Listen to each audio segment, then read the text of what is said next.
Hello viewers, আসসালামু আলাইকুম। আজকে আপনাদের জন্য নিয়ে আসছি গাজর ও আপেলের জুস তৈরির রেসিপি।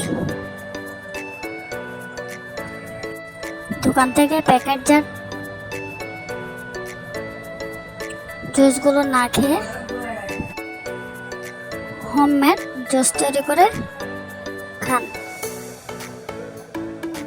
এতে শরীরে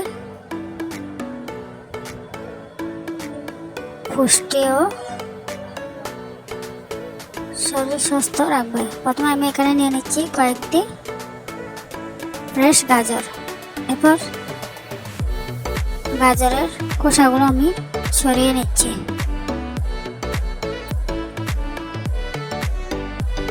তারপরে আবার অন্যদিকে নিয়ে নিচ্ছি আপেলগুলোকে টুকরো করে নেব।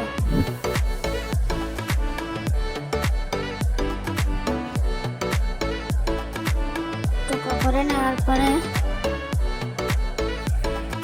জুস মিক্সারে দিয়ে রস নিয়ে নিচ্ছি। এখানে বাসা হোমমেড তৈরি করলে কোনো রকম ভেজাল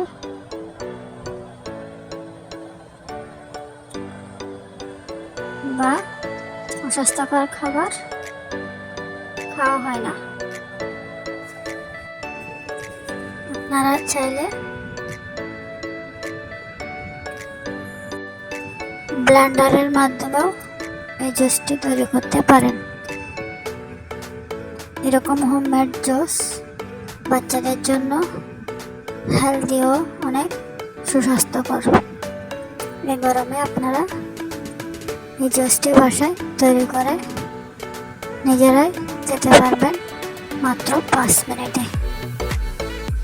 কোনো রকম ভেজাল ছাড়াই কয়েকটি উপকরণে সুস্বাস্থ্যকর খাবার তৈরি করতে পারেন।